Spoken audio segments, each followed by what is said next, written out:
Kelompok bersenjata dan gerakan politik Palestina di jalur Gaza, Hamas, menyebut Perdana Menteri Israel Benjamin Netanyahu sebagai penjahat.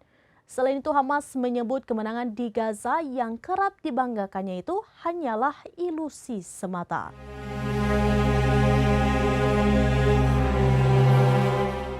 Kelompok bersenjata dan gerakan politik Palestina di jalur Gaza, Hamas, menyebut Perdana Menteri Israel Benjamin Netanyahu sebagai penjahat. Selain itu, Hamas menyebut kemenangan di Gaza yang kerap dibanggakannya itu hanyalah ilusi semata.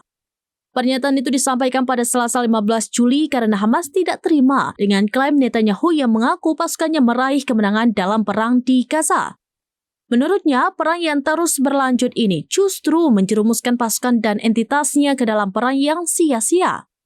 Selain itu, kelanjutan perang ini mengancam nyawa para tahanan. Meski demikian, Hamas menyebut pejuangnya akan menghadapi perlawanan dengan taktik di lapangan yang inovatif.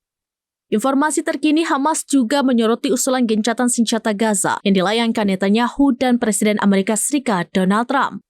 Hamas justru menuding Netanyahu akan mengacaukan penerapan gencatan senjata tersebut. Menurut Hamas, Netanyahu mahir menggagalkan satu putaran negosiasi demi perundingan lainnya. Pasalnya, Netanyahu disebut enggan mencapai kesepakatan apapun.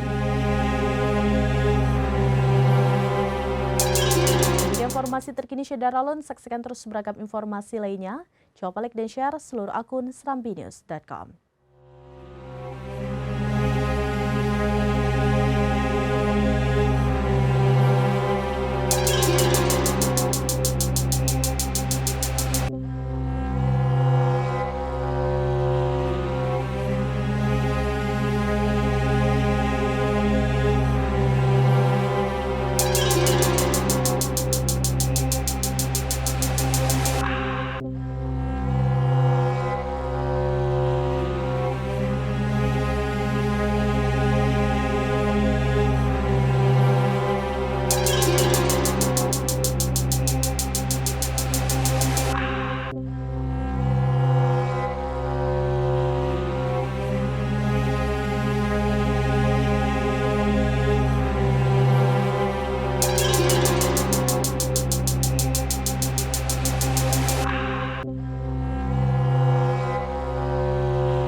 Download Tribun X sekarang, menghadirkan lokal menjadi Indonesia.